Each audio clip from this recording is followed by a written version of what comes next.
नमस्कार, आप देख रहे हैं न्यूज 18 इंडिया। मैं हूं आपके साथ प्रीति रघुनंदन। आज पूरे देश की नजर इस बात पर टिकी हुई है कि इस दंगल में किसका मंगल होगा। 3 लोकसभा और 29 विधानसभा सीटों पर हुए उपचुनावों में कौन बाजी मारेगा। 3 लोकसभा सीटों में मध्य प्रदेश की खंडवा, हिमाचल प्रदेश की मंडी और दादरा और नगर हवेली की सीट शामिल है। 30 अक्टूबर को हुए उपचुनाव के नतीजे आज आएंगे, जिसके लिए सुबह 8 बजे से काउंटिंग जारी है। सवाल है कि 3 लोकसभा सीट पर किसका कब्जा होगा। इसके अलावा 13 राज्यों की 29 विधानसभा सीटों पर हुए उपचुनाव के वोटों की गिनती भी जारी है। इनमें पश्चिम बंगाल की 4, मध्य प्रदेश की 3, बिहार और राजस्थान की 2 और हरियाणा की 1 विधानसभा सीट समेत कुल 29 सीटें शामिल हैं। सवाल यह है कि किस सीट पर कमल खिलेगा और किस सीट पर हाथ को जनता का साथ मिलेगा। आपको लगातार दिखाएंगे इन सभी सीटों के पल पल के अपडेट और सटीक नतीजे। लेकिन इस बीच जो जानकारी आ रही है, जिन 4 सीटों पर पश्चिम बंगाल में नतीजे आने हैं, उसमें लीड के साथ आगे बढ़ती हुई टीएमसी नजर आ रही है और इस पर भी हमारे सहयोगी जुड़ेंगे, तो हम उनसे बातचीत करेंगे कि इस लीड को लेकर किस तरह से समझा जाए।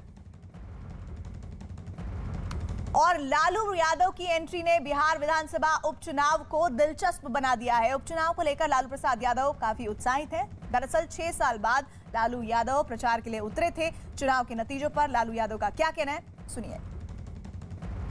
लेकर आपका क्या कहना है? तेजस्वी जी पहुंचे हुए हैं वहां पर दरभंगा। भाई को भेजे हैं वहाँ।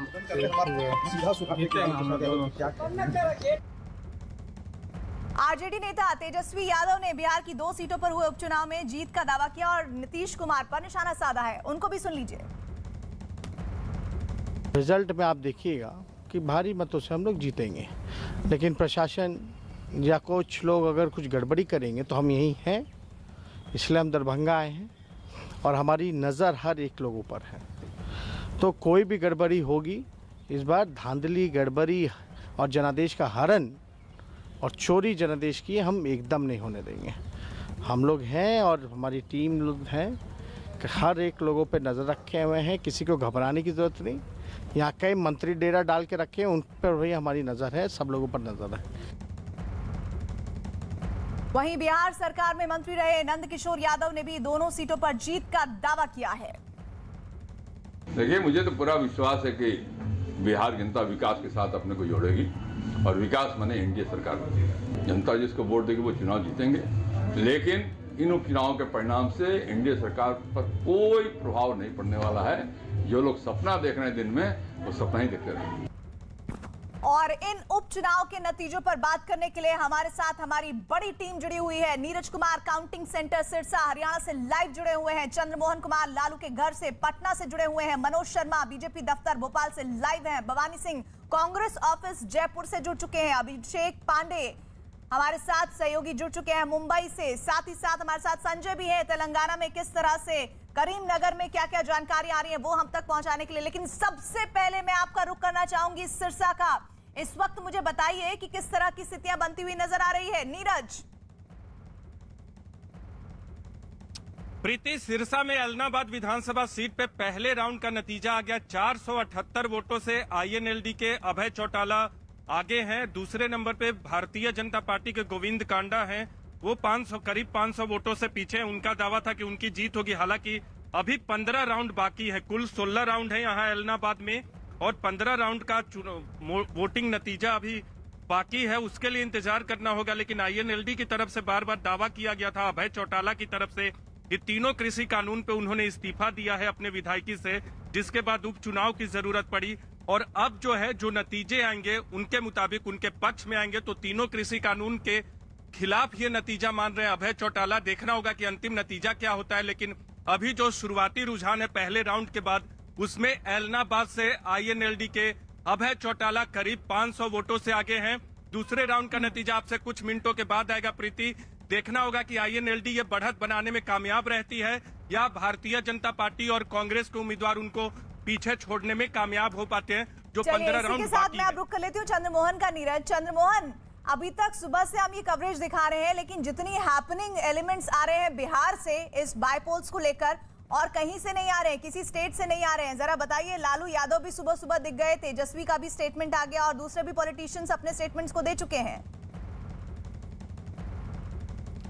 बिल्कुल, देखिए जिन 2 सीटों पर उपचुनाव हो रहे हैं वो बिहार के लिए काफ़ी दिलचस्प माना जा रहा है। और जब से ही इस चुनाव का ऐलान हुआ था उसके बाद से चाहे वो आरजेडी की बात करें चाहे एनडीए की बात करें, ये लोग खुलकर चुनाव मैदान में गांव-गांव तक और पंचायत तक विधायकों को तैनात किए थे, अपने मंत्रियों को तैनात किए थे, ताकि ये जो दोनों सीट है, एक तरफ सरकार है जिसमें जेडीयू के दोनों उम्मीदवार हैं चुनाव मैदान में, तो वहीं दूसरी तरफ आरजेडी है और तीसरा कांग्रेस भी इस बार अलग चुनाव लड़ रही है। इसलिए यह काफ़ी चुनाव जो है वो दिलचस्प हो गया था और साफ तौर पर यह माना जा रहा है कि अगर इसमें एनडीए की जीत होती है तो यह माना जाएगा कि नीतीश कुमार का जो पकड़ है वो अभी भी बरकरार है। तो वहीं अगर आरजेडी की जीत होती है तो ये ज़रूर माना जाएगा कि कहीं ना कहीं सरकार जो है वो अब धीरे धीरे ढीली पड़ने लगी है। लेकिन सबसे दिलचस्प बात यह है कि जो लालू यादव जेल से निकलने के बाद अब तक दिल्ली में मौजूद थे, जैसे ही चुनाव का ऐलान हुआ तो पटना पहुंचे और उसके बाद दोनों जगह चुनाव प्रचार करने के लिए भी गए थे।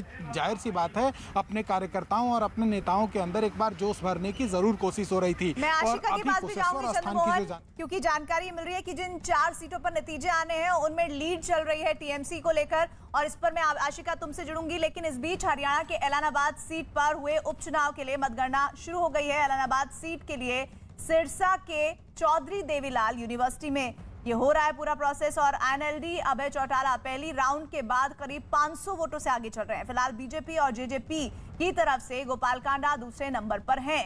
तो ये तस्वीरें आपको हम दिखा रहे हैं। दरअसल ये महत्वपूर्ण इसलिए हो जाता है क्योंकि ऐलानाबाद सीट जो है वो सिरसा के चौधरी देवीलाल यूनिवर्सिटी में हो रही है और एनएलडी के अभय चौटाला पहली राउंड में करीब 500 वोटों से आगे चल रहे हैं। हरियाणा के ऐलानाबाद विधानसभा उपचुनाव में अभय चौटाला के खिलाफ बीजेपी जेजेपी से चुनाव मैदान में उतरे हैं गोविंद कांडा हमारे साथ मौजूद हैं। आज मतगणना की तारीख है, क्या उम्मीद लगाए बैठे हैं? देखिए, मुझे 7 तारीख से जब से मैंने पर्चा भरा और जब तक पोलिंग हुई है मुझे इतना मान सम्मान प्यार मिला इलाहाबाद में, और मैं कहाँ से शुरू हुआ और आज बिल्कुल नाके पे हम आगे खड़े हैं और बहुत बढ़िया। कल जो अभी गिनती हो रही है आज बिल्कुल कमल खिलेगा, बहुत बड़ा कमल खिलेगा इलाहाबाद में। लोगों ने मुझे बहुत मान सम्मान प्यार दिया है और एक लोगों में बात थी कि 17 साल से हम विपक्ष में बैठे हैं, उस 17 साल से लोग जो पछता रहे थे अब सरकार के साथ आना चाहते हैं, सरकार के साथ साझा होना चाहते हैं और वो चाहते भी इलाहाबाद का हमारा विकास हो। तो ये विकास का, इसके विकास के मुद्दे पे जो एक बड़ा नारा था वो विकास पे लोग आज मोहर लगाकर आज का जो रिजल्ट है एक बहुत बड़ा कमल खिलने जा रहा है। और इस बीच पश्चिम बंगाल की 4 विधानसभा सीटों पर वोटों की गिनती है, उस पर मैं बात करूं, लेकिन उससे पहले अभिषेक कुछ अपडेट देना चाह रहे हैं। अभिषेक,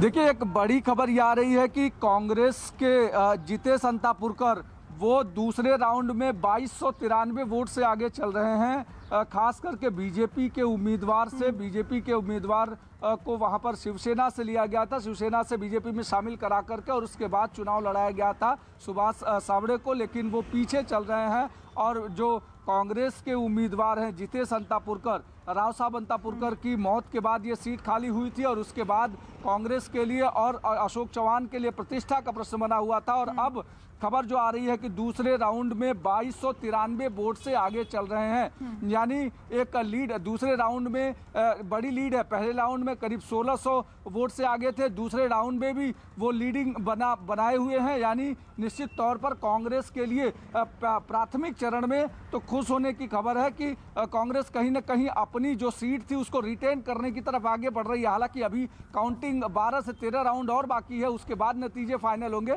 लेकिन शुरुआती रुझानों में कांग्रेस निश्चित तौर पर आगे दिख रही है।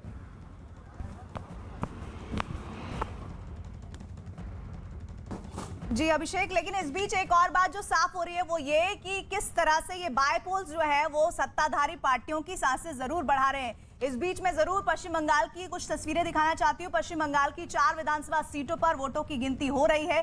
दिनहाटा, शांतिपुर, खड़दह और गोसावा सीट पर मतगणना शुरू हो गई है। सभी सीटों पर बीजेपी और टीएमसी का सीधा मुकाबला है। सवाल यह है कि बंगाल में किसका खेला होगा। जीतने के दावे पर हर पार्टी की तरफ से वादे और दावे किए जा रहे हैं, लेकिन असल नतीजे कुछ समय में साफ शुरू हो जाएंगे। बंगाल की 4 विधानसभा सीटों में टीएमसी 2 सीटों पर 30,000 वोटों से आगे चल रही है। जरा आशिका बताइए कि इस वक्त ये जो वोटों की बढ़त है ये यूं ही बरकरार है या फिर कुछ बदलाव है इसमें? देखिए जो वोटों के रुझान की बात करें तो बहुत बड़ा अंतर आता जा रहा है। दिनहाटा की बात करें वहाँ पर करीब 46,000 वोटों से आगे टीएमसी है। गोसाबा में ये आंकड़ा 50,000 के ऊपर पहुंच चुका है और इसके साथ ही शांतिपुर में भी वोटों की गिनती हालांकि देर से शुरू हुई, लेकिन शुरू हुई तो वहां भी अंतर पहले राउंड से 6-7 हज़ार का था। खड़दा में 2 राउंड के बाद 10,000 करीब वोट जो है उससे आगे टीएमसी है। तो कहीं ना कहीं ये जो खेला होबे का नारा प्रीति लग रहा था, अब नजर आ रहा है धीरे धीरे कि रुझान साफ है कि खेला शेष यानी खेल खत्म बाकी सब दलों का होता हुआ नजर आ रहा है। दिनहाटा खासतौर पर उस पर नजर थी और ये जीत इसके क्या मायने हैं ये भी देखने की बात है। तृणमूल कांग्रेस जो कि अपने आप को कांग्रेस की जगह कहीं ना कहीं मुख्य विपक्षी दल जो है के तौर पर पेश कर रही है, तो उसके लिए ये एक और फेदर इन द कैप की स्थिति होगी जब पूर्ण बहुमत की सरकार इस राज्य में तीसरी बार आई। सबसे बड़ा मैंडेट ये टीएमसी को मिला। उसके बाद तृणमूल कांग्रेस ने दूसरे राज्यों में अपने पैर पसारना शुरू किए और साथ ही साथ ये ट्रेंड देखिए, अब तो खुलकर ममता बनर्जी भी कांग्रेस की भर्त्सना करने लगी और कहने लगी कि कांग्रेस कुछ नहीं कर पाई है इतने सालों में विरोधी दलों को एक करने के लिए।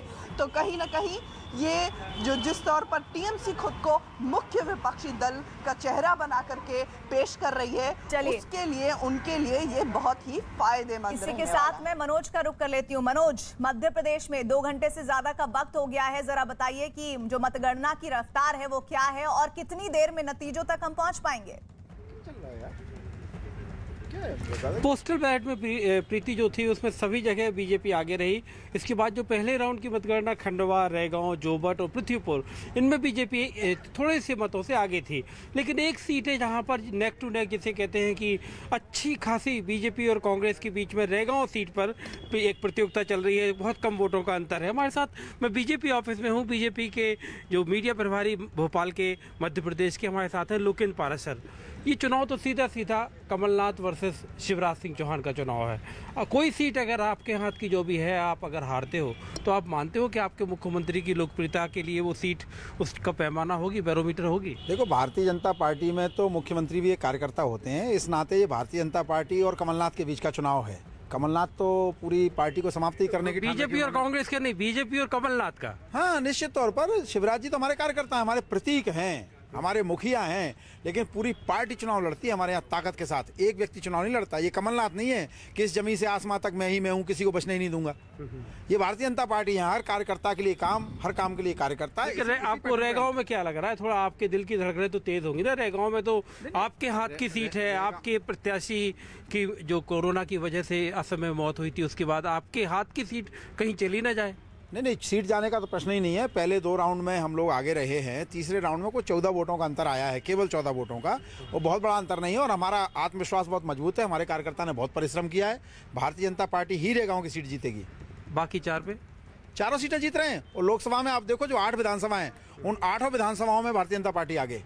तो ये है बीजेपी के मीडिया प्रभारी जो कि सीधे तौर पर दावा कर रहे हैं कि चारों यानी 1 लोकसभा और 3 विधानसभा सीटों पर कांग्रेस बीजेपी जीतेगी। लेकिन बड़ा सवाल मध्य प्रदेश में अभी ये है कि 2 सीटों पर यानी जोबट में और जो खंडवा, मतलब खंडवा और साथ ही साथ जो रैगांव है, ये 2 सीटें बीजेपी के हाथ में थी और जोबट और पृथ्वीपुर ये 2 सीटें कांग्रेस के हाथ में थी। तो बड़ा सवाल अब यही होगा कि ये सीटों का जो वो जिसके हाथ में जो है वही रहेगा या कोई किससे छीनेगा। एक रैगांव सीट है, ये देखना होगा मनोज। और राजस्थान के बल्लभनगर और धरियावद विधानसभा उपचुनाव परिणाम की उल्टी गिनती शुरू हो चुकी है और इन दोनों उपचुनाव में राज्य की सत्तारूढ़ कांग्रेस और मुख्य विपक्षी बीजेपी की प्रतिष्ठा दांव पर लगी हुई है। धरियावद सीट पर कांग्रेस फिलहाल आगे चल रही है और बीजेपी साथ ही कांग्रेस के कई नेताओं के प्रतिष्ठा दांव पर लगने के साथ साथ 2023 के विधानसभा चुनाव में उनके भविष्य पर भी खासा असर पड़ने वाला है। इस चुनाव में एक और महत्वपूर्ण पहलू है कि ये कई नेताओं के भविष्य की राजनीति को तय करेगा और इन चुनाव परिणामों की हार जीत से सरकार पर कोई फर्क नहीं पड़ेगा, मगर इसका सियासी असर जरूर होगा। हमारे साथ हमारे सहयोगी भवानी जुड़े हुए हैं। सियासी असर क्या होने जा रहा है इस चुनाव के नतीजों का, जो कि सीधा असर डालेगा 2023 पर? देखिए प्रीति, सबसे पहले वल्लभनगर की बात करते हैं जहाँ बड़ा उलटफेर है, जहां पर मुकाबला कांग्रेस और आरएलपी हनुमान बेनीवाल की पार्टी है, राष्ट्रीय लोकतांत्रिक पार्टी, उसके बीच में हो रहा है। बीजेपी तीसरे नंबर पर है। बीजेपी को बड़ा झटका है काफ़ी पीछे चली गई है वहाँ पर बीजेपी। और हालांकि जो कांग्रेस है वो भी बहुत ज़्यादा आगे नहीं है, तकरीबन 2000 वोटों का फासला है आरएलपी प्रत्याशी और कांग्रेस के कैंडिडेट के बीच में। कांग्रेस हालांकि दोनों सीटों पर इस वक्त आगे चल रही है। धरियावत जो दूसरी सीट है जिसमें छठे राउंड की मतगणना में 1727 मतों से कांग्रेस कैंडिडेट आगे हैं, वहीं वल्लभनगर के अंदर ये फासला 2000 के लगभग है। हालांकि वल्लभनगर के अंदर अभी जो 3 राउंड की गिनती हुई है वहाँ पर थोड़ी सी काउंटिंग धीरे चल रही है। लेकिन अब देखिए कि ये कांग्रेस के लिए उत्साह की बात है, लेकिन कांग्रेस दफ्तर के बाद में खड़ा हूँ कि कांग्रेस को विश्वास अभी तक नहीं हो रहा है। अभी तक हम देख रहे हैं कि सुबह से कोई नहीं आया कांग्रेस दफ्तर पे। कांग्रेस साइड मेरे ख्याल से कि तकरीबन 6 से 7 राउंड का इंतजार कर रही है। तब यहाँ पार्टी दफ्तर के अंदर अभी देखिए कि अभी झाड़ू लग रहा, अभी यहाँ पर कुछ नहीं हो रहा हलचल, यानी कि अभी इंतजार किया जा रहा है कि हकीकत में क्या कांग्रेस कितनी आगे बढ़ रही है और कितनी उम्मीद है। लेकिन बीजेपी के लिए बहुत बड़ा झटका है, क्योंकि धरियावत जो सीट है वो बीजेपी की सीट है। बीजेपी का क्या विधायक था उनकी मौत के बाद में वहाँ पर चुनाव हो रहा, वहाँ से पिछड़ रही है। दूसरी जो वल्लभनगर की सीट है जहां पर बीजेपी के लिए बहुत बड़ा झटका है, क्योंकि तीसरे नंबर पर चला गया बीजेपी कैंडिडेट। जी आप बने रहिएगा हमारे साथ। इस बीच लगातार ये बड़ी कवरेज हम दिखाएंगे आपको कि किस तरह से ये सत्ताधारी पार्टी और विपक्ष के बीच जो निर्दलीय फैक्टर है वो कितना महत्वपूर्ण होने जा रहा है इस बाय इलेक्शन में।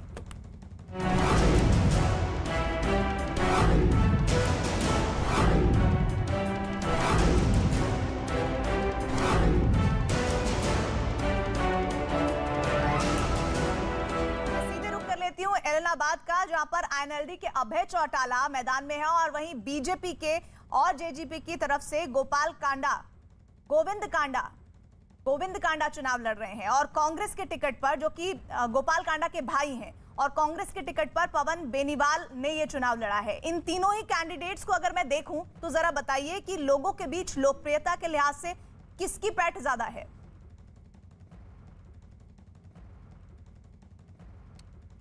प्रीति, देखिए, अगर पैठ की बात करें तो 2010 से एलनाबाद विधानसभा सीट पर कब्जा अभय चौटाला का है। लगातार वो चुनाव जीतते रहे और इस बार भी उन्होंने दावा किया है कि 3 कृषि कानून के मसले पर जो उन्होंने इस्तीफा दिया है उसके आधार पे उनकी जीत होगी, किसान का समर्थन हासिल होगा। लेकिन भारतीय जनता पार्टी की तरफ से गोविंद कांडा का दावा है कि उनकी जीत होगी। कांग्रेस की अगर विनय बेनीवाल की बेनीवाल की बात करें, कांग्रेस पार्टी से जो चुनाव मैदान में उतरे हैं पवन बेनीवाल, वो पिछली बार भारतीय जनता पार्टी के टिकट पे लड़े थे और दूसरे नंबर पे थे, अभी वो तीसरे नंबर पे हैं।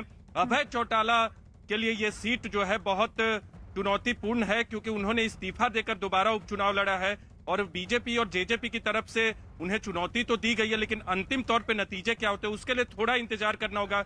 लेकिन 2-3 कारणों से ये सीट बहुत ही महत्वपूर्ण है हरियाणा की सियासत के लिए और सिरसा की सियासत के लिए। पहला ये कि 3 कृषि कानूनों पर इस्तीफा देकर चुनाव मैदान में उतरे अभय चौटाला अगर चुनाव जीतते हैं तो उनको सरकार पर हमला बोलने और खासकर जेजेपी पर हमला बोलने का मौका मिल जाएगा कि 3 कृषि कानून पे बीजेपी सरकार गलत स्टैंड पे है। दूसरी अहम बात यह कि परिवार की लड़ाई है, चौटाला परिवार की लड़ाई है। जेजेपी आज की तारीख में भारतीय जनता पार्टी के साथ है और अभय चौटाला आईएनएलडी के बतौर खिलाफ उम्मीदवार के तौर पे दोनों आमने सामने है। तो परिवार के बीच की भी लड़ाई है कि क्या एलनाबाद की सीट पे बीजेपी और जेजेपी उम्मीदवार का दावा होता है, क्या वो जीत पाते हैं 12 साल के बाद, क्या हरा पाते हैं 11 साल के बाद अभय चौटाला को। तीसरी इंपॉर्टेंट बात यह है कि कांग्रेस, बीजेपी और आईएनएलडी के बीच भी ये तय होगा कि हरियाणा की सियासत में आज की तारीख में विभिन्न मसलों पे कांग्रेस पार्टी जो घेरती है केंद्र और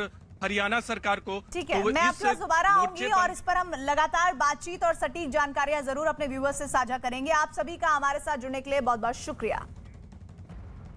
और इधर क्रूज ड्रग्स केस में सियासत लगातार गर्माती जा रही है। इन सब के बीच महाराष्ट्र के मंत्री नवाब मलिक ने आज फिर प्रेस कॉन्फ्रेंस कर देवेंद्र फडणवीस के आरोपों पर जवाब दिया। कल देवेंद्र फडणवीस ने दावा किया था कि नवाब मलिक के अंडरवर्ल्ड से संबंध है और इसी का जवाब देते हुए नवाब मलिक ने कहा कि उन्होंने जो भी आरोप लगाए हैं वो सबूतों के आधार पर लगाए हैं। उन्होंने चैलेंज किया कि अंडरवर्ल्ड में उनके संबंधों को कोई साबित कर दे तो वो इस्तीफा देने के लिए तैयार है।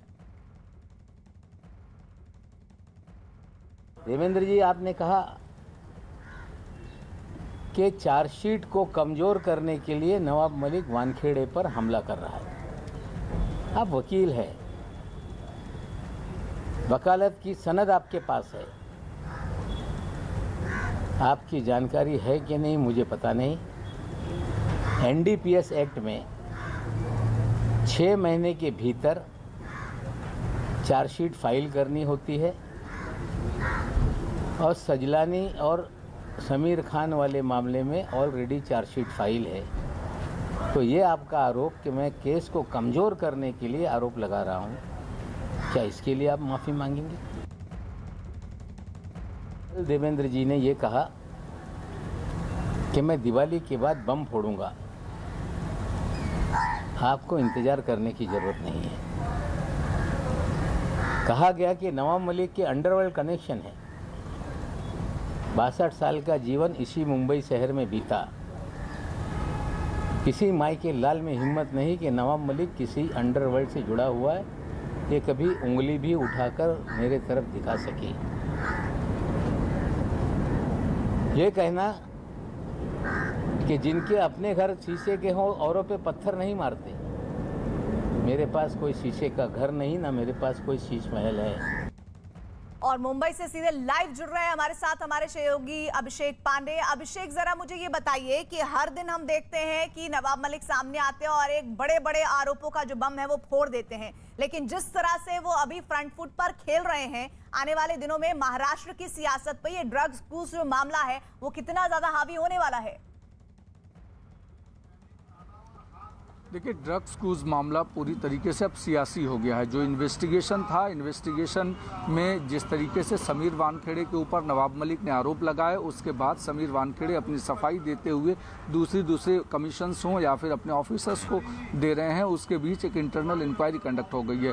लेकिन दूसरी तरफ अगर देखें तो नवाब मलिक ने जिस तरीके से फ्रंट फुट पर खेलते हुए पहले बीजेपी को टारगेट किया और उसके बाद सीधे पूर्व मुख्यमंत्री देवेंद्र फडणवीस को टारगेट करते हुए उनके ऊपर करप्शन के भी आरोप लगाए और साथ ही साथ उन्होंने एक फोटो रिलीज करके ये कहा कि उनके परिवार के साथ और उनके साथ ड्रग्स कारोबारियों के कनेक्शन है, जो ड्रग्स पेडलर्स हैं उनके कनेक्शंस हैं। तो निश्चित तौर पर महाराष्ट्र की सियासत में ये मामला और सियासी होने वाला है, क्योंकि एनसीपी ने जिस तरीके से इस पूरे मामले में बीजेपी को घेरा। अभिषेक, राम कदम बीजेपी से हमारे साथ जुड़ गए हैं। राम कदम जी, आज फिर नवाब मलिक सामने आए और वो ताल ठोक कर कह रहे हैं कि कौन कौन से बीजेपी की तरफ से लोग जुड़े हुए हैं और वानखेड़े किस तरह से पूरे रैकेट में एक मुख्य आरोपी के तौर पर हैं।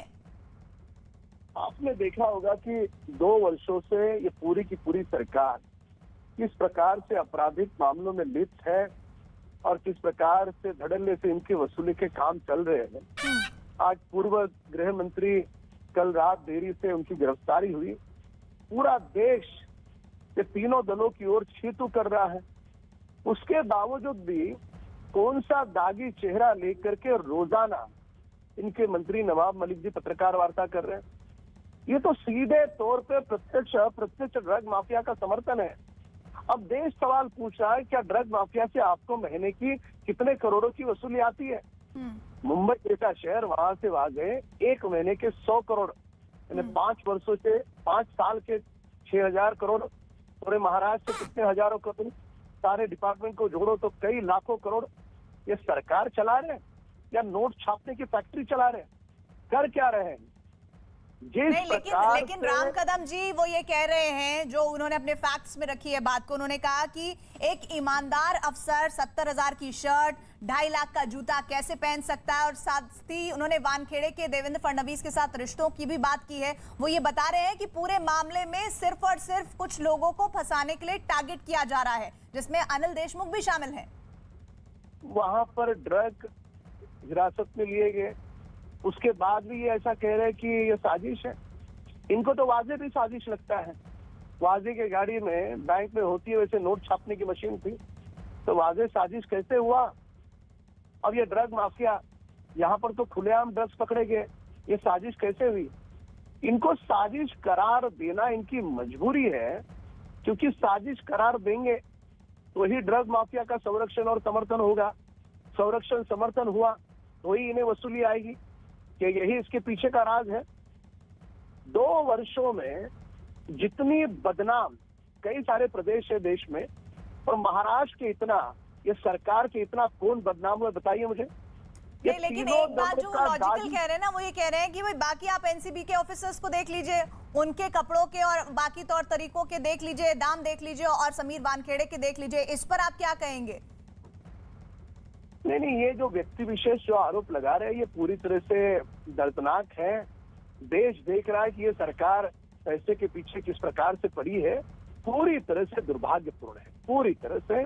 और वानखेड़े जी की जाति निकालना, धर्म निकालना, बीवी, उनके पिता यहाँ तक पहुंचना, फिर हमारे विपक्ष के नेता देवेंद्र जी की उनकी धर्मपत्नी तक पहुंचना, क्या दिखाता है, क्या दर्शाता है? यही दर्शाता है ड्रग्स का मामला अलग है और ये बाकी सारे पहलू अलग है, पर दोनों को जोड़कर ये लोगों का ध्यान भटकाना चाहते हैं। राम कदम जी शुक्रिया, लेकिन उन्होंने कई बहुत ही सनसनीखेज आरोप लगाए हैं समीर वानखेड़े और किस तरह से उनके संबंध देवेंद्र फडणवीस से रहे हैं, उस पर भी उन्होंने कई बातें रखी हैं। उधर देवेंद्र फडणवीस के आरोपों का जवाब देने के बाद नवाब मलिक ने एनसीबी अधिकारी समीर वानखेड़े पर फिर से गंभीर आरोप लगाया। उन्होंने आरोप लगाया कि समीर वानखेड़े करोड़ों रुपए के कपड़े पहनते हैं। यही नहीं, उन्होंने ये भी कहा कि काफी समय से समीर वानखेड़े लोगों से उगाही कर रहे थे। समीर वानखेड़े ने हजारों करोड़ की उगाही की है, ऐसा उनका आरोप है। अधिकारी का शर्ट 1500 रुपये से महंगा नहीं, लेकिन समीर वानखेड़े की शर्ट 70,000 रुपये की क्यों होती है? हर दिन नया कपड़ा पहन के क्यों आते हैं? मोदी साहब से भी आगे निकल गए। पतलून लाख रुपए की, पट्टा 2 लाख रुपए का, जूता 2.5 लाख रुपए का, घड़ी 50 लाख रुपए की, 25 लाख रुपए की, 30 लाख रुपए की। एक अपराइड अफसर, वे सारी तस्वीरें आप लोगों को दे दूंगा। अगर जिस तरह के कपड़े इन तमाम दिनों में उन्होंने पहने, उसकी कीमत ही 5-10 करोड़ रुपए की है। क्या ईमानदार अफसर 10 करोड़ के कपड़े पहनता होगा? कोई शर्ट दोबारा हमने पहनते नहीं देखा।